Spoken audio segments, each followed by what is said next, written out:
마태복음 9장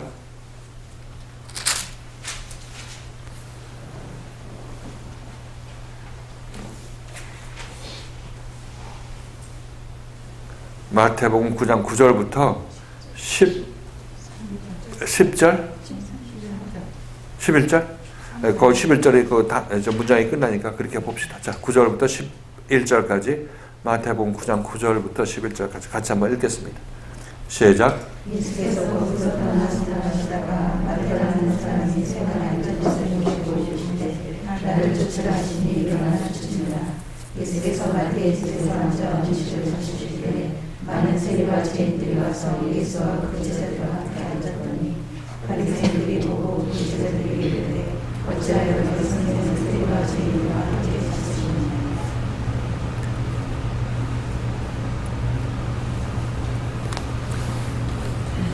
자, 예수께서 세리 마태를 제자로 부르는 그런 장면이죠.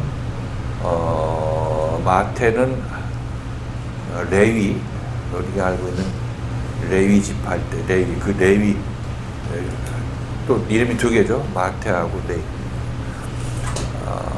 근데 세관원이었고 세리였습니다. 그 세리는 이제 당시에 사회에서 따돌림 받는 직업이죠. 창기, 주인, 세리 이렇게 사회로부터 따돌림 받는 그런 직업을 갖고 있었어요. 그래서 예수께서 나는 세리와 죄인과 창기의 친구다 이렇게 바리새인들로부터 이제 비방을 받았죠. 근데 실질적으로 여기서 세리하고 죄인들하고 같이 먹고 마시는 것을 우리가 볼 수가 있습니다. 그래서 예수께서 이렇게 행동하시는 것은 이걸 껍데기로만 보면 예수는 저렇게 이 불쌍한 사람들, 옥에 갇힌 사람들, 그런 사람들하고 친구다 이렇게 이 세상의 일로 보는 사람들이 너무나 많아요. 그래서 예수는 이렇게 가난한 사람의 친구였고 뭐 세상으로부터 버림받은 사람을 위로해주는 사람이었고 뭐 이렇게 생각하고 있는데 예수께서는 이 세상에서의 어떤 유토피아를 만들기 위해서 오신 분이 아니죠. 그것이 예수가 그들과 어울린다는 것은 그 어울림을 통하여서 우리에게 이 영적인 표적을 주고자 하는 것입니다. 영적인 그 의미를 우리에게 주고자 하는 것이에요. 그 얘기는 우리가 예수를 따르려면 세상에서 사람들끼리 막 어울려 있을 때 살기 좋을 때 그때 예수께서 너 날 따르라면 이 사람이 예수가 누구야 뭐 말라 비틀어진 거야 이렇게 생각하고 거절할 수 있겠죠. 거절하는데 이 세리는 그 세상에서 외면당하고 이 세리로서 우리 유대인들 돈 걷어다가 세금 착취에다가 로마에 바친다 뭐 이렇게 얘기하거나 우리 돈 없는데 세금 아주 그냥 우리 고열을 빨아먹는 놈이라 이렇게 생각하고 당시 사회로부터 따돌림 받는 직업이라고 얘기해요. 따돌림을 받는 직업이라고. 그런데 그런 이 마태가 상징하는 바는 예수 믿는 우리, 이 성경 읽는 사람이 이제 대상이 예수 믿는 사람들이니까 율법적으로 예수 믿는 사람들 우선 얘기를 하겠죠.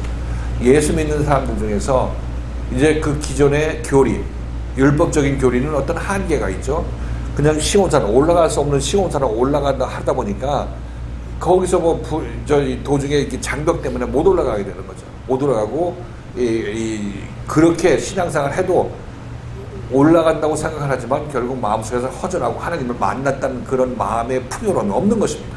왜? 하나님을 만나지 못하고 그 길로 따라가서는 하나님을 만날 수가 없고 거기 이르지가 못하기 때문에 그런 상태에서는 이제 율법으로 이렇게 하라 저렇게 하라 계속 가르치고 너도 욥처럼 훌륭한 사람이 되고 신앙생활 잘해야 돼 이렇게 계속 얘기를 해줘도 그 마음속에 계속 허전함을 갖고 있는 사람 중에서는 아니 도대체 예수 믿는 것이 이것이야? 이게 다야? 이게 진리의 말씀 들었으니 이거야? 이런 생각이 들고 교리에도 기존 뭐 그냥 내가 예수 믿는다고 얘기하면 그냥 구원받아? 뭐 이런 어떤 의혹을 갖고 있는 사람들이 있죠. 그런 사람들은 이제 정말 예수 한번 제대로 믿고 싶다. 예수 제대로 믿는 그런 기회를 주님께서 허락해 주시옵소서. 하나님께 허락해 주시옵소서. 이렇게 기도하는 사람들은 이제 세리 마태와 같이 기존 기독교 사회에서 이단화로 분리가 되는 거죠. 넌 믿음이 떨어졌냐? 왜 이렇게 의심을 하고 뭐 물은 얘기 또 묻고 해답도 없는 그런 어려운 질문을 해가지고 스스로 자기 자신을 믿음 떨어지게 만들어 뭐 이런 식으로 얘기를 듣게 되는 것입니다. 그런 사람들이 따돌림 받는 거죠. 그렇죠? 기존 교회 서클에서 너는 이단하다 이렇게 이 얘기를 하고 손가락질하는 그런 사람을 얘기를 하고 있어요. 이것은 우리 봤을 때 그냥 겉으로 그러는 것이 아니라 내 내면적에서 그런 마음을 갖고 있는 사람을 얘기를 하고 있어요. 내면적으로. 그런 사람들은 이제 하나님께서 아시고 그를 부르시죠. 부른다는 얘기는 그를 불러서 누구한테 붙이냐면 참다운 그리스도의 말씀이 있는 곳으로 보내는 것입니다. 세리마태는 바로 그런 사람의 상징이에요. 그렇죠? 그러니까 말씀 앞에 온 사람들은 영적으로 세상 교회에서 만족하지 못하고 하나님께 기도했기 때문에 하나님께서 인도해서 이 자리에 오게 된 것이다. 이렇게 여러분이 생각하시면 되겠어요. 이렇게 오게 된 여러분들은 이제 예수의 인도함을 따르게 되는 거죠. 세리마태가 예수가 너는 나를 따르라, 나를 좇으라 했으니까 세리마태가 일어나서 바로 좇는 그것은 바로 이 마태가 그렇게 예수를 따를 준비가 완벽하게 되었기 때문에 예수가 부르면 오는 것입니다. 그 제자들도 마찬가지죠. 제자들이 예수께서 이 베드로를 부를 때 베드로 고기를 많이 잡을 때 부른 것이 아니라 고기를 하나도 못 잡고 이제 포기하고 그물 싣고 집으로 가려고 할 때 예수가 와서 너 깊은 곳으로 그물을 던지라 이렇게 얘기했을 때 그물을 던졌더니 이 그물이 찢어질 정도로 고기가 많이 잡혔다는 것을 알 수가 있어요. 그때 예수께서는 예수의 무릎 발 아래 엎드려서 베드로가 주여 나를 떠나서서 나는 죄인이로소이다 이렇게 고백을 하고 그 다음에 모든 것을 버리고 예수를 따라 나섰다는 것을 알 수가 있습니다. 이 베드로도 거기서 이 그물을 던져서 아무 피라미 새끼 한 마리 잡지도 못했을 때 집으로 돌아가려고 했을 때 인생 포기하고 자기 자신 난 이제 끝이다. 예수 믿는 삶에서 난 끝이다. 이런 생각을 하고 있었을 때 예수가 나타나게 된 것이죠. 그러니까 이 베드로도 이 마태처럼 정말 세상에서 버림받고 돼지치는 쥐염 열매도 주지 않는 그런 상태가 지워진 거죠. 왜냐하면 고기도 하나도 못 잡았을 그 상태에서 예수를 만났으니까. 인생에서 낙담할 때 완전히 이 세상에서 버려진 사람이 됐을 때 예수가 그에게 나타나는 거죠. 마태하고 같은 상황이라는 것을 알 수가 있어요. 예수의 부름을 받는 사람은 모두가 다 이런 상태에서 예수의 부름을 받아야 되고 그래야 예수를 제대로 따를 수가 있습니다. 그렇지 않은 사람도 예수가 불러서 따라올 수는 있겠지만은 그러나 그 따라오다가는 자기 마음하고 맞지 않고 세상에 더 추구할 것이 많기 때문에 금방 또 돌아가 버릴 것입니다. 이것은 예수가 부르는 것은 정말 마음속에서 어떻게 해서든지 제대로 하나님을 믿어보고자 하는 그런 마음이 있는 사람들이 인도함 받게 된다고 말씀드렸어요. 그러니까 이것은 마태는 그런 사람을 상징하고 있죠. 이것은 우리가 이른 양 한 마리에 비유해서 어제 그 얘기했죠. 이른 양 한 마리 광야에 있는 사람이죠. 광야에서 100마리가 있었어요. 그 광야에 있는 100마리는 그 목자가 하나님이 목자죠. 하나님이 목자인 것입니다. 하나님 목자인데 하나님께서 그 양을 키울 때 광야에서 키운다고 얘기를 하고 있어요. 그 푸른 초장에서 키우는 것이 아니라 그 척박한 광야 땅에서 우리를 키우고 있는 것입니다. 그러니까 우리 신앙생활 하는 것은 율법교에서 신앙생활 하는 것은 광야에서 신앙생활 하는 것이에요. 그 불변과 전갈이 있고 먹고 살기 힘든 그런 세상에서 우리는 살고 있어요. 우리 죄인들이 나온 세상이 바로 그런 세상이죠. 그런데도 불구하고 거기서 하나님께서는 그를 키우고 있어요. 100마리 양으로. 근데 그 중에서 하나가 튕겨져 나왔다고 얘기를 하고 있죠. 광야 100마리가 서로 상부상조하면서 여기서 좋게 한번 살아보자고 얘기를 하고 있는데 그런 삶에서 그 시스템에서 그 조직에서 튀어나온 내쫓기는 하는 한 마리 있다고 얘기를 하고 있습니다. 이자들은 이 사람은 교회 다니는 사람이라면 제대로 예수 믿기를 간절히 원하는 사람이었고 또 세상에서 어떤 소망도 없는 그런 사람이 되는 거죠. 그 사람은 이른 양 한 마리가 되는 거예요. 이게 마태가 되는 거예요. 세리 마태가 되는 거죠. 이 사람은 이제 누구한테 맡겨지냐면 목자한테 맡겨지죠. 육신을 가진 목자한테 맡겨지는 거예요. 그래서 이 100마리 이 양을 키우던 목자가 100마리 양을 키우던 목자가 그 중에 한 마리가 잃어버렸으면 이제 예수 믿는 사람들이 100명 있을 거 아니겠어요? 그 중에서 낙심하는 사람이 하나 있고 정말 예수를 제대로 믿어보겠다는 그 소망을 갖고 있는 사람은 이제 예수께서 그를 찾아내는 거죠. 이른양 한 마리 찾아내는 겁니다. 찾아내서 이제 어깨에 들쳐매고 집으로 오는 것입니다. 광야로 가는 게 아니라 집으로 오죠. 예수의 집으로. 그래 이 사람은 이른양 한 마리에 대한 게 복된 거예요? 아니면 저주받은 것입니까? 세상으로부터는 버림받은 자죠. 사실 양을 키울 만한, 우리 인간적으로 보면 양을 키울 만한 땅이 그렇게 푸른 초장이 아니죠. 푸른 초장이 아닌데 하여튼 100마리를 양을 광야에서 키우고 있었는데 그래서 한 마리가 이제 잃어버려지게 된다면 그 기존 시스템에서 잃어버리게 된다는 얘기는 세상에서 더 이상 소망이 없다는 사람을 얘기하고 있습니다. 이 사람은 이제 예수를 만나게 되죠. 세리마태가 이때 이른양 한 마리가 되어서 예수가 부르니까 따라 나선 것이고 베드로도 고기 한 마리 잡지 못해가지고 금을 싣고 집으로 가려고 할 때가 그때 베드로가 이른양 한 마리가 된 것입니다. 그죠? 우리들도 이른양 한 마리로 여기 잡혀온 거죠. 와서 어깨에 들쳐매고 이제 그 목자는 이 이른양 한 마리를 자기 집으로 데려간다고 얘기를 하고 있어요. 지금 우리로 얘기한다면 여러분들은 지금 목자의 어깨에 들쳐맨 사람이 되는 것입니다. 여기서 이제 어디로 인도받냐면 예수의 집으로 인도받죠.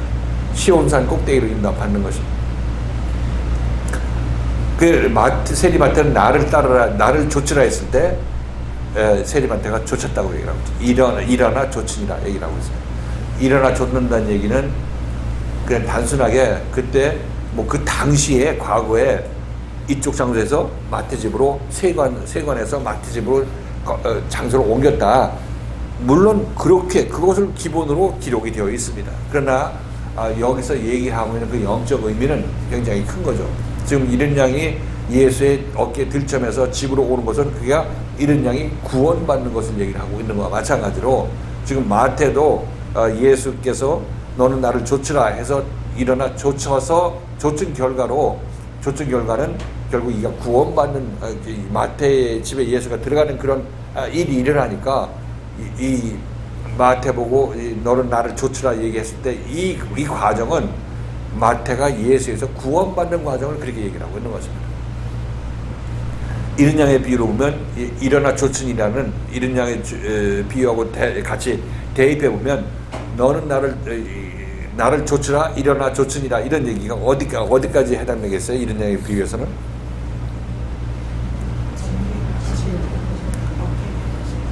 이른 양 한 마리가 되어서 예수가 발견돼서 예수가 어깨에 들쳐매고 예수 집으로 올 때까지 일어나 좇으니라가 예수 집에 좇았으니까 예수 집에 오게 된 거죠. 그냥 예수 집에 온 것은 마태 집에 온 거죠.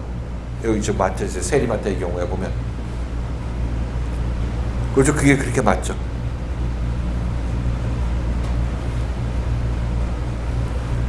그래서 장소만 단순히 세관에서 집으로 옮긴 것이 아니라 이 마태는 예수를 따라 나서라고 해서 예수의 말씀에 순종해서 따라 나선 결과로 구원을 받은 것을 얘기를 하고 있어요. 그러니까 이 세상에서 세관인 이 세상에서 예수가 있는 그 집으로 옮겼다는 얘기는 이쪽 세상 예수가 자기 집 안에 들어오게 되면 이 사람은 하늘나라에 들어간 거예요. 그렇죠? 세상 세상에서 세상에서 버림받은 이자가 예수를 만나서 어디로 옮겨졌냐면 하나님의 나라로 하나님의 집으로 옮겨진 것을 얘기를 하고 있습니다. 왜냐하면 예수가 이 세리마태를 나를 좇으라 했으니까 좇았으니까 3년 반 동안 고치는 거죠. 일어나서 그 좇으라 얘기하고 이 세리마태가 일어나서 좇으니라 얘기를 했으니까 좇았다고 얘기를 하고 있으니까 이 3년 반 동안 이 세리마태는 예수에서 고침받은 자의 상징이라는 것입니다. 다 고침받으면 마태 집에 마태의 몸 안으로 마태의 존재 안으로 누가 들어가냐면 예수가 들어가죠. 마태 집에 들어가는 것입니다. 이렇게 들어가면 마태는 하나님 나라에 들어간 거죠. 왜? 하나님이 자기 자신 안에 있으니까. 이 3년 만의 과정 일어나 좇으니라 이 과정 속에서 지금 여기서 히브리서에서 얘기를 하고 있는 흑은과 폭풍을 지나가게 되는 거고 어둠을 지나가게 되는 거고 불타는 산을 지나가게 되는 그런 과정이라는 것입니다. 그게 함축되어 있어요. 함축. 그러니까 예수의 어깨에 들쳐매고 집으로 오니까 뭐 걸을 필요도 없이 다 예수가 다 옮겨주는구나 이렇게 신나고 예수를 만나야 돼 이렇게 할 것이 아니라 그 좋죠. 예수를 만나야 됩니다. 그렇지만 거기서 뭘 우리가 보여주냐면 네가 구원받으려면 예수의 어깨에 들쳐매서 네가 옮겨져야 돼. 근데 우리들은 그 중풍병자가 어떻게 얘기를 하고 있어요? 중풍병자가 들것에 찔려서 옮겨지잖아요. 이런 양도 옮겨지잖아요. 우리들은 여기서 막 발버둥치느라고 여기서 막 싸우고 있는데 잠잠해져서 옮겨졌을 때 여러분들은 일어나 좋으니라 좋았다 이렇게 결론까지 내려지는 거죠. 마태는 일어나 좋으니라 이렇게 얘기를 하는 것은 거기에 3년 반이라는 시간이 다 압축되어 있어요. 여기 이 이야기를 우리에게 또 다른 면에서 계시하기 위해서 그걸 압축해서 얘기를 하고 있는 거죠.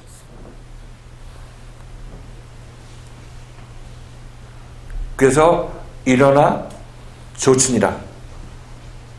여러분들도 예수에 의해서 나를 좋으라 하는 얘기를 듣고 여기 오셨죠. 오셨으면 이제 여러분들은 일어나서 세상에서 일하던 것을 놓고 일어나서 예수를 좇는 사람이 돼야 돼. 예수 일어나 좇으라. 세상 것 뒤로 하고 예수를 좇아야 되고. 그러니까 세상을 뒤로 하게 되면 예수를 버리게 되면 일어나는 거죠. 이 자리에서 일어나는 것입니다. 세상 자리에서 일어나서 하나님의 나라로 옮겨가게 되는 것입니다. 지금 그 길로 여러분 인도함 받고 그리스도께서 여러분 마음속에 머리 둘 곳을 찾아서 여러분 집 안으로 여러분 존재 안으로 들어가기를 원하시는 것입니다. 이 일이 여러분에게 일어나도록 여러분이 순종하고 따라 나서게 되면 여러분들도 예수가 나를 좇으라 하는 얘기를 듣고 일어나 좇는 자가 되죠. 일어나서 따라 나선 사람이 된다. 이렇게 결론적으로도 얘기할 수 있겠습니다. 다 온전히 이루게 된다면. 일어나 좇으니라 이 얘기 아시겠죠? 나를 따르라 해서 일어나 좇으니라 이렇게 얘기하죠.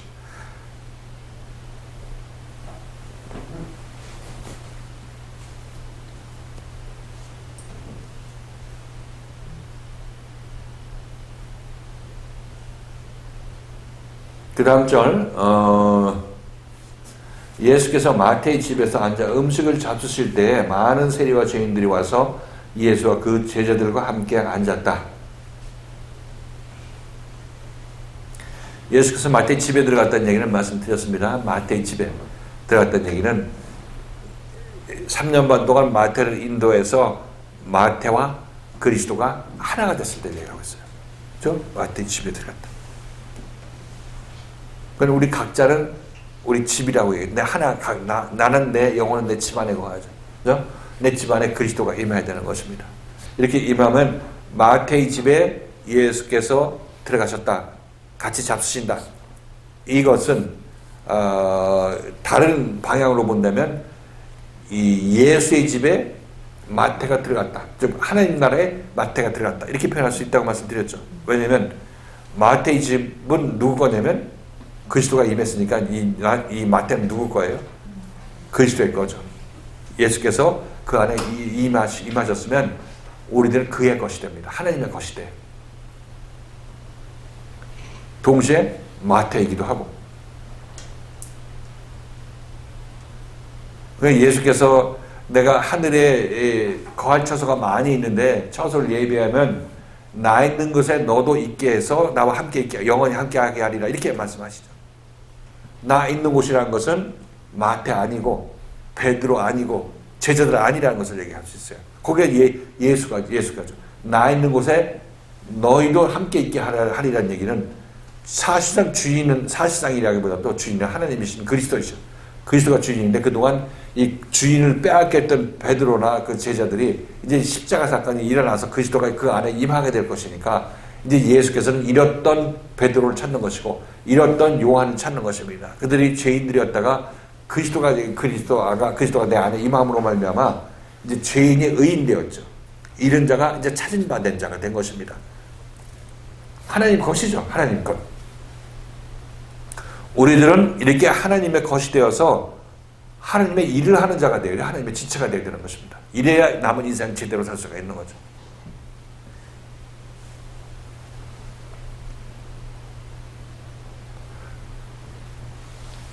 자, 그래서 지금 이 마태 집에 가서 음식을 잡수실 때 많은 세리와 죄인들이 와서 예수와 그 제자들과 함께 있었다. 그러니까 이 마태의 집에 예수께서 임하셔서 그 장소에 세리와 죄인이 있다, 많은 세리와 죄인이 있다 얘기를 하고 있는 것은 그 세리와 죄인들은 마태와 같이 온전히 예수를 쫓아서 예수와 하나 되는 사람들을 모형하고 있는 것입니다. 상징하고 있는 거예요. 그러니까 하나님과 하나된 하나님 나라에 들어가서 하나님의 백성이 되는 사람들은 이런 마태와 같은 과정을 거친 세리와 죄인들이다. 근데 그 세리와 죄인들은 영적인 의미에서 세리와 죄인들인 것입니다. 이 세상에 직업이 세리와 죄인이 직업인 사람은 없겠지만 세리와 죄인을 얘기하는 것이 아니라 영적인 의미에서 한 마리 이른 양들이 회개하고 주님 앞에 주님에 이끌려서 하나님의 집에 들어간 자들은 바로 이런 자들이라는 것을, 그런 부류의 사람들이 하나님 나라에 합당한 자들이라 이렇게 얘기를 하고 있는 거죠. 여기까지 따라왔습니까?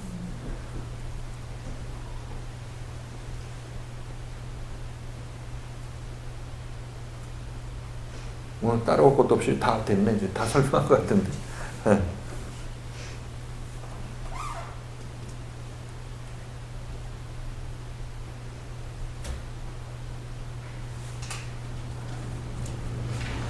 그래서 말씀드렸다시피 여기서 마태의 경우는 아주 함축해서 얘기를 하고 있어요. 함축해서 얘기를 하고 있는데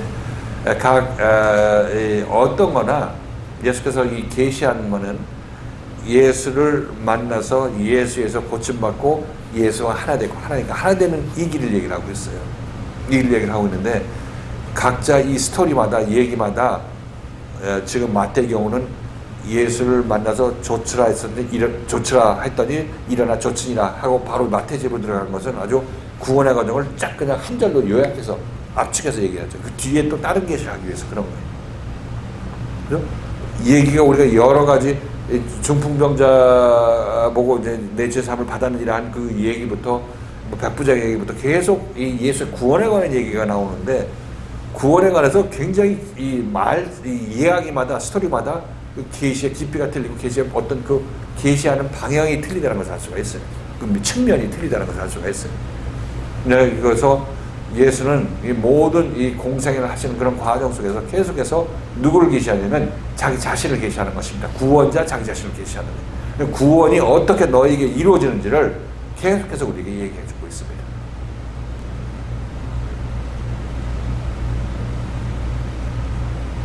이것은 이제 다음 주에 우리가 살펴볼 그런 내용인데, 이제 내가 긍휼을 원하고 제사를 원치 아니하노라, 이 의미가 무엇인지 예수에게서 구원받을 자가 누가 구원을 받는지에 관해서 얘기를 하고 있는 거예요. 그것은 우리 다음 시간에 살펴보도록 합시다.